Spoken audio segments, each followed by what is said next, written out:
Thank you for joining me. I want to have a quick conversation about something that I think is extremely important. We targeting by the FBI to me is one of the most authoritarian things that you can do. I mean, we have this shadow organization that's ran by the what do you call the executive, ran by the president essentially in his administration on the FBI, the CIA, and organizations like this. Now we know the overreach of these what do they call it, the deep state, and I think that it's a pretty well supported argument that the deep state exists and that it exists to go after specific Americans, and in this case, conservatives are the main victims of this.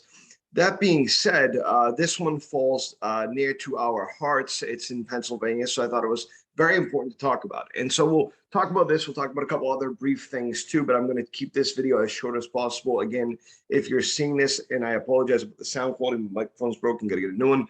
But if you're seeing this, every dime, every cent that you could ever donate, when I get the links down in the description, would simply go to making videos. Will go to help me hire an editor, to get a sound person. I don't mind paying for this stuff. I understand I'm not going to get tons and tons of donations, but anything that you can get to me would help greatly. Any additional money or anything like that eventually that I make on this, I'm not interested in making a dime on videos or anything. I just like discussing these issues. I think it's important. There's important topics, and there's a lack of real news out there and perspective out there.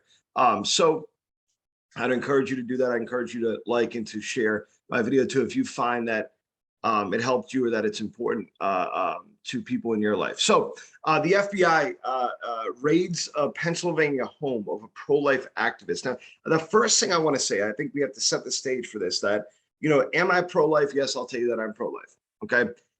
Do I hate people that are pro-choice? Absolutely not.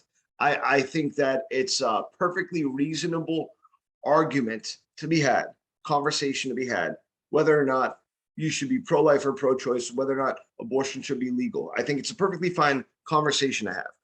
And the reason why I think that conversation is fine, I might fall on a different side of it than you and than most Americans. I think that the reason why it's a fine conversation to have, because it's an important topic and because it's been legal in the US for a number of years. Since before Roe v. Wade, a lot of states were legal. Roe v. Wade just sort of nationalized it. I am happy that Roe v. Wade is gone. I'm happy that the Dobbs decision was upheld, whatever. And so I appreciate that, but I can understand why people struggle with that. And I can understand, and I will say right off the bat that I get it that some people feel like they rely and they need abortion. I think that's the way that our media has been designing it, so on and so forth, whatever. Either way, my point is that no activist on one side or the other should have to worry about their home being raided in front of their children for no crime, essentially. So this raid happened in Bucks County, Pennsylvania. There's this gentleman, his name is Mark Houck, I believe. Let's just make sure. Yeah. And so Mark Houck is a pro-life activist, and he was outside on the, I'm not gonna, so it says right here that he's a leader of a nonprofit group that provides sidewalk counseling at abortion clinics in Philadelphia. I'm going to say it like it is, because I think that this sugarcoating things from either side is not good. He is a pro-life activist that protests outside of abortion clinics. Now, I'm sure that he does offer counseling services, but is it condescending? Probably, maybe. I don't know. I've never met the guy before. I have no idea. Either way, it's protected speech. And so this guy brings his son with him, and I think that's fine as well. You're not committing violence on these people. Talking to people outside of an abortion clinic should be fine. So essentially, he's outside of this abortion clinic, and a guy approaches and starts going after his son. Okay, so he eventually pushes the guy away, and the guy does this whole fall down thing and all this stuff, whatever. I guess it was caught on video. Either way, the Bucks County police and I think police in Philadelphia looked at this and said, we're not going to prosecute this case. There was no real crime committed here. If anything, there would be a misdemeanor assault or whatever. And I think it was a two-way thing. Either way, so the charges are dropped. Some months go by, and the FBI, Biden's FBI, decides that they're going to raid his home and charge him with felony a couple felonies, I believe it was, for being outside of the abortion clinic protesting, for impeding people's ability to get an abortion, right? This is the problem that I have, is that to me, I look at this and I see this as a political attack. I would say the same thing, by the way, if it was just peaceful Black Lives Matter protesters protesting outside of a police station or something like that, or if it was pro-choice activists protesting outside of a life center or whatever they call it, a pregnancy center. Okay, we've seen numerous dozens of pregnancy centers vandalized by a group called Jane's Revenge. The irony of the whole thing, by the way, is that Jane Roe is very pro-life now. Okay, what was the basis for Roe v. Wade? Her case was. But Jane's Revenge has gone out and attacked these pregnancy centers. Okay, no one's been arrested. They don't even have any suspects in those cases. Okay, some of them were very violent. This guy's standing outside of an abortion clinic, sort of pleading his case and praying for people that have just gotten abortions. And he gets raided by 50 FBI, 30 FBI agents over that. Think about the use of force there, and think about the resources that were used, that were expended for this. It's insane. It's absolutely insane. A federal court in Philly dropped the case, and the Department of Justice picked it up. That's insane. 15 vehicles outside the home, 7:05 a.m. Friday morning. They surrounded the house, began pounding on the door, demanding that they open up. He tried to tell agents to calm down. He has 7 children in the home, and they kept shouting.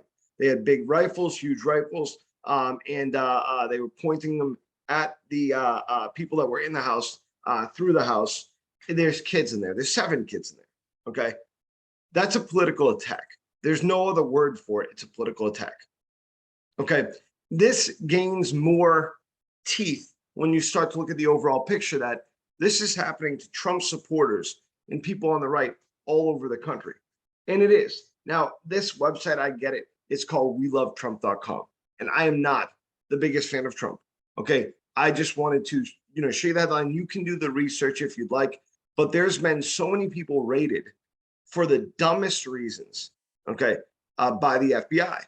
And so you have to start to ask, just like we remember when we found out that the IRS was targeting conservatives back when Obama was president, this is just Biden's IRS scandal. It just has not been brought to light yet. Unfortunately, nothing will ever happen with this.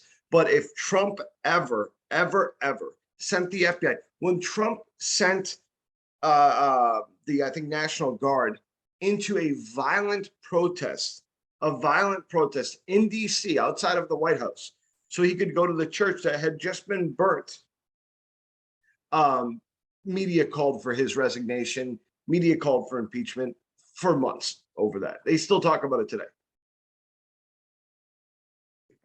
So what I ask you to do, if you're pro-choice or if you're pro-life, is open up your mind to people. Conversation should be had.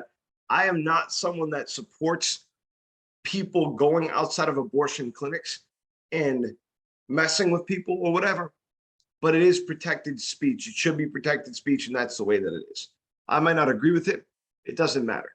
I am very pro-life, but I don't agree with these kind of tactics. But if that's your thing, that's your thing. I just think it's important that we have a conversation about this, and I think it's important that we all call for the FBI to not be used as a tool in this way, because it might be this guy now, but if you're on the left, next it's going to be you because you're anti-war. Okay, it's going to be you because you're anti-police. We live in a police state, and this is just further proof of that. Thank you very much. Please share this, like, and subscribe, whatever you can do. Thank you so much.